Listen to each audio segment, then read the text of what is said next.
ನಮಸ್ತೆ ಕರ್ನಾಟಕ.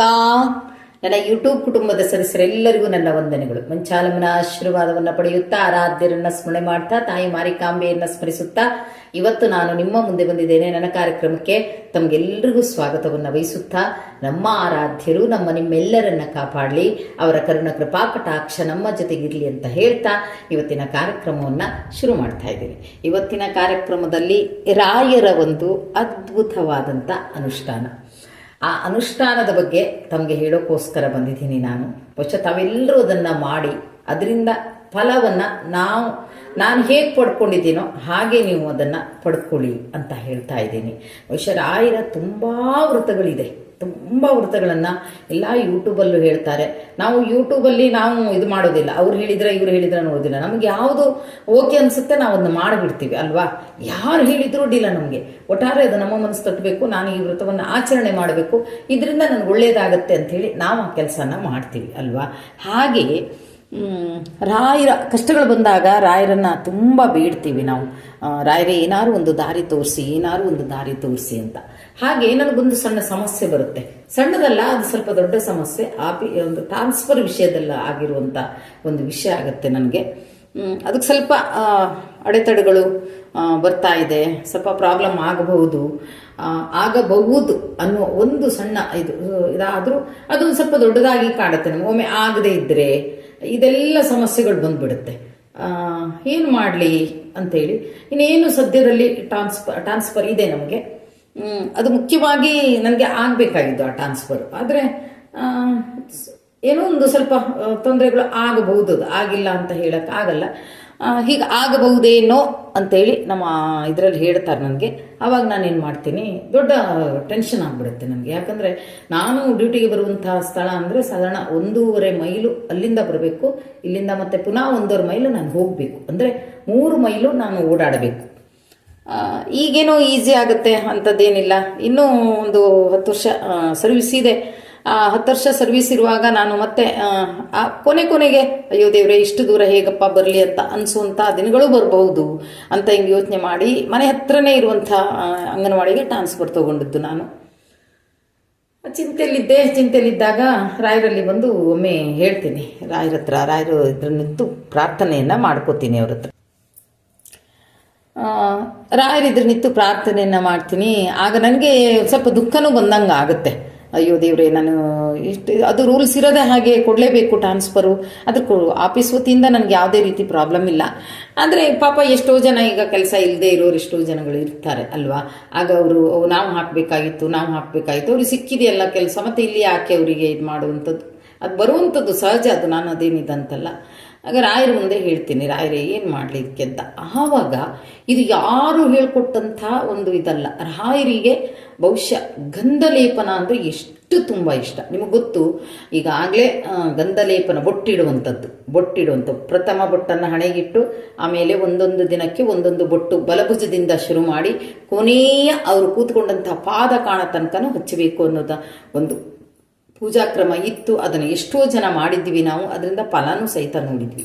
ಯಾಕೋ ಏನೋ ಗೊತ್ತಿಲ್ಲ, ಅವತ್ತು ರಾಯರು ಇದನ್ನ ನಿಂತಾಗ ಒಂದು ನನ್ನಷ್ಟಕ್ಕೆ ಯೋಚನೆ ಬಂದಂಥ ಒಂದು ಪ್ರಾರ್ಥನೆ ರಾಯರಲ್ಲಿ ಇಡ್ತೀನಿ.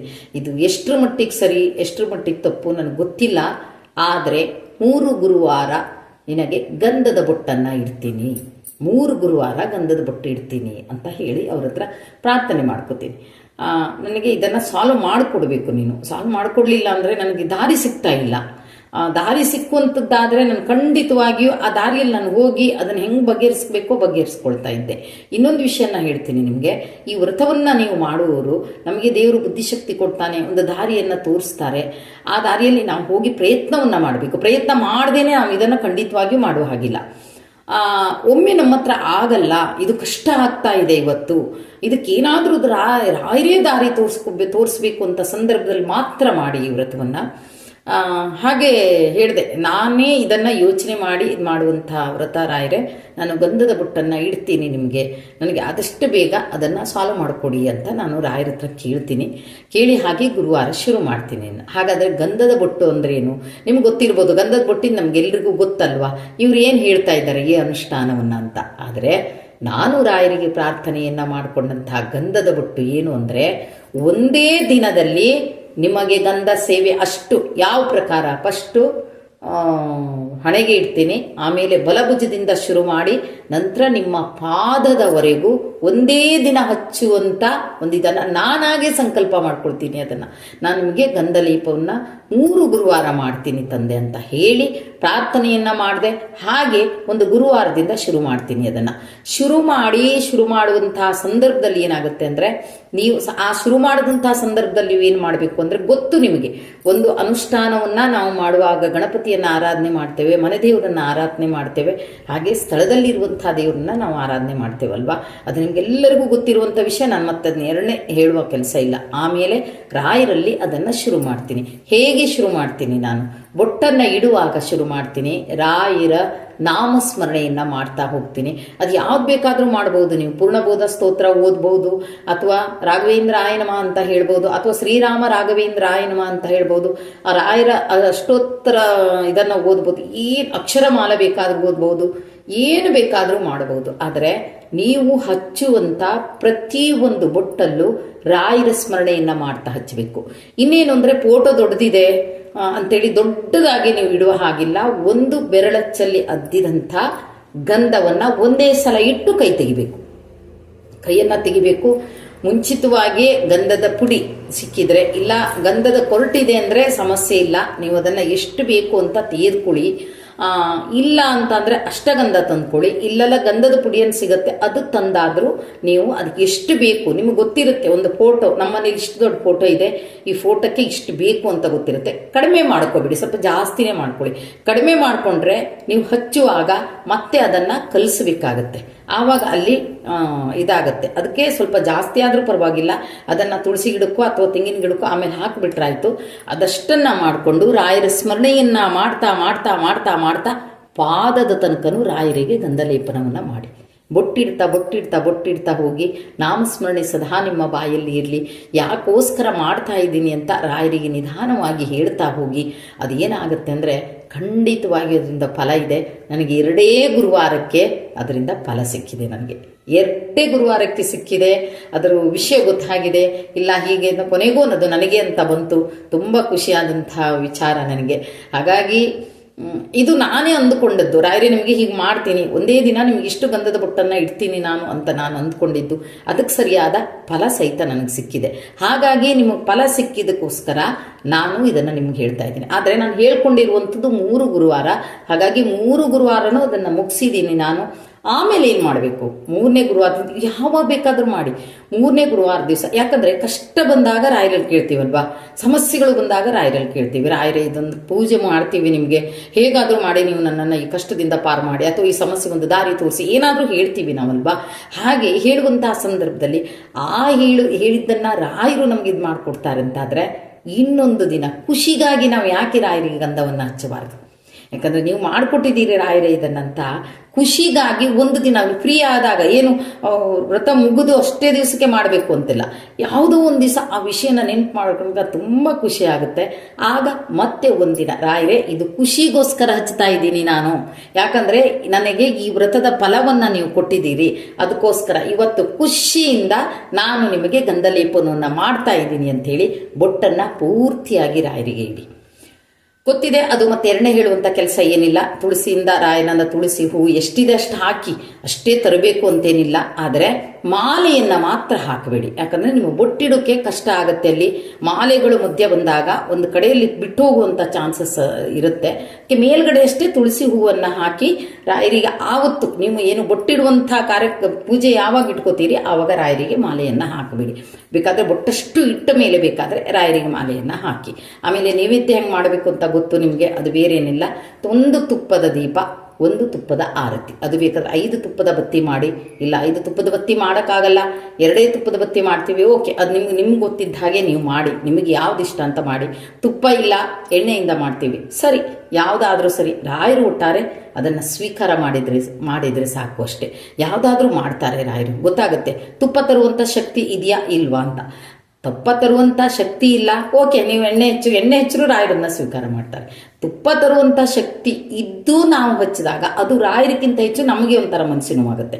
ನನ್ನ ಹತ್ರ ಶಕ್ತಿ ಇತ್ತಲ್ವಾ, ಶಕ್ತಿ ರಾಯರು ಕೊಟ್ಟಿದ್ದಾರಲ್ವಾ, ಕೊಟ್ರ ಮೇಲೆ ನಾನು ಅದನ್ನು ಹಚ್ಚಬಹುದಿತ್ತಲ್ವಾ ಅಂತ. ರಾಯರೇನು ಹೇಳಲ್ಲ, ನೀ ತುಪ್ಪದ ಹಚ್ಚುತ್ತೀಯೋ ಅಥವಾ ಎಣ್ಣೆ ಹಚ್ತೀಯೋ ಕೇಳಲ್ಲ, ಬದಲಿಗೆ ನಿನ್ನ ಭಕ್ತಿ, ನಿನ್ನ ಪ್ರೀತಿ ಎಷ್ಟಿದೆ ಅಂತ. ಇದನ್ನ ಪ್ರೀತಿಯಿಂದ ಈ ಒಂದು ಬೊಟ್ಟಿಡುವಂಥದ್ದನ್ನು ಮಾಡಿ, ಖಂಡಿತವಾಗಿಯೂ ನೆರವೇರುತ್ತೆ.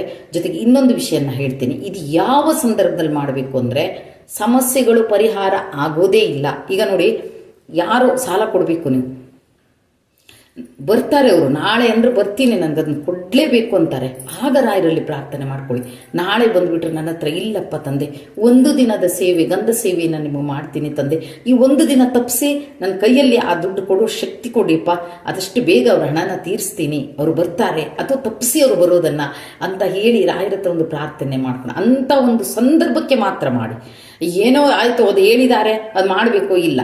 ಆದರೆ ರಾಯರು ನಮಗೆ ಯೋಚನಾ ಶಕ್ತಿ, ಬುದ್ಧಿಶಕ್ತಿ ಎಲ್ಲನೂ ಕೊಟ್ಟಿದ್ದಾರೆ. ಕೆಲವೊಂದು ವಿಷಯಕ್ಕೆ ನಾವೇ ಯೋಚನೆ ಮಾಡಿದಾಗ ಅದಕ್ಕೆ ನಮಗೆ ಅದು ರಾಯರೇ ಕೊಡೋ ಯೋಚನೆ ಆದರೂ ಸಹಿತ ನಮ್ಗೆ ಅದಕ್ಕೆ ಉತ್ತರ ಸಿಗುತ್ತೆ, ಹೀಗೆ ಹೋಗಬೇಕು ಅಂದ್ಕೋತೀವಿ. ಯಾವಾಗ ಉತ್ತರ ಸಿಗಲ್ಲ, ಕಷ್ಟ ಆಗುತ್ತೆ, ಸಮಸ್ಯೆ ಬೆಟ್ಟದಷ್ಟು ಬಂದು ನಿಂತಿದೆ ಅಂದಾಗ ಈ ವ್ರತವನ್ನು ಆಚರಣೆ ಮಾಡಿ. ಖಂಡಿತವಾಗಿಯೂ ನಮ್ಮ ರಾಯರಿಗೆ ಗಂಧ ಲೇಪನ ಅಂದರೆ ತುಂಬ ಇಷ್ಟ ಅಂತ ಆಗ ಗೊತ್ತಾಗಿರೋದು ನನಗೆ. ಹಾಗಾಗಿ ನನಗೆ ಫಲ ಸಿಕ್ಕಿದೆ. ತಾವುಗಳು ಮಾಡಿ ಸಂದಿಗ್ಧ ಪರಿಸ್ಥಿತಿಯಲ್ಲಿರುವಾಗ ದಾರಿಯನ್ನೇ ಕಾಣ್ತಾ ಇಲ್ಲ ನನಗೆ ಅಂದಾಗ ರಾಯರಿಗೆ ಈ ರೀತಿಯ ಗಂಧಲೇಪನವನ್ನು ಮಾಡಿ, ರಾಯರಿಗೆ ಒಂದು ಆರತಿ, ಒಂದು ದೀಪ ಹಚ್ಚಿ, ಒಂದು ಎಷ್ಟಿತ್ತೋ ಅಷ್ಟು ನೈವೇದ್ಯ ಮಾಡಿ, ಏನಿದೆಯೋ ಅದನ್ನು ಇಟ್ಟು ನೈವೇದ್ಯ ಮಾಡಿ, ಒಂದು ಸಾಷ್ಟಾಂಗ ನಮಸ್ಕಾರವನ್ನು ಮಾಡಿ ರಾಯರಿಗೆ. ಇನ್ನೊಂದು ವಿಷಯನ ಹೇಳ್ತೀನಿ, ನೀವು ತುಂಬ ಜನ ಮಾಡ್ಬೋದು, ಅದು ಮಾಡಿಲ್ಲ ಅಂತ ಹೇಳೋದಿಲ್ಲ. ನಾವು ಅಂದರೆ ಹೆಚ್ಚಾಗಿ ನಾವು ತಿರುಪತಿ ತಿಮ್ಮಪ್ಪ ನಮಗೆ ಕುಲದೇವರು, ಹಾಗಾಗಿ ನಾವು ಗೋವಿಂದನನ್ನು ಕರೀಲೇಬೇಕು. ಪೂಜೆಯ ಕೊನೆಯಲ್ಲಾದರೂ ಕರಿಬೇಕು, ಇಲ್ಲ ಪೂಜೆಯ ಮೊದಲಾದರೂ ಕರಿಬೇಕು, ಅದು ಪದ್ಧತಿ. ಪೂಜೆಯ ಕೊನೆಯಲ್ಲೇ ಕರಿಬೇಕು ಅಂತ. ಹಾಗೆ ಕೊನೆಯದಾಗಿ ಗೋವಿಂದನ ನಾಮಸ್ಮರಣೆಯನ್ನು ಮಾಡಿ ಇವತ್ತಿನ ಈ ಗಂಧಲೇಪನ ಪೂಜೆಯನ್ನು ನಿಮಗೆ ಒಪ್ಪಿಸ್ತಾ ಇದ್ದೀನಿ ಅಂತ ವಾದಿರಾಜರನ್ನು ಸ್ಮರಣೆ ಮಾಡಿಕೊಂಡು ಕೃಷ್ಣಾರ್ಪಣಂ ಮಸ್ತು ಅಂತ ರಾಯರಲ್ಲಿ ಕೈಯನ್ನು ಮುಗಿರಿ.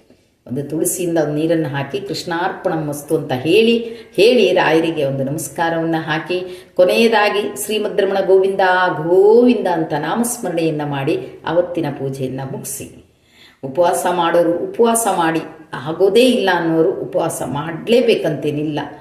ಸಾಧ್ಯ ಆದರೆ ಮಾಡಿ, ಇಲ್ಲ ಅಂದರೆ ಇಲ್ಲ.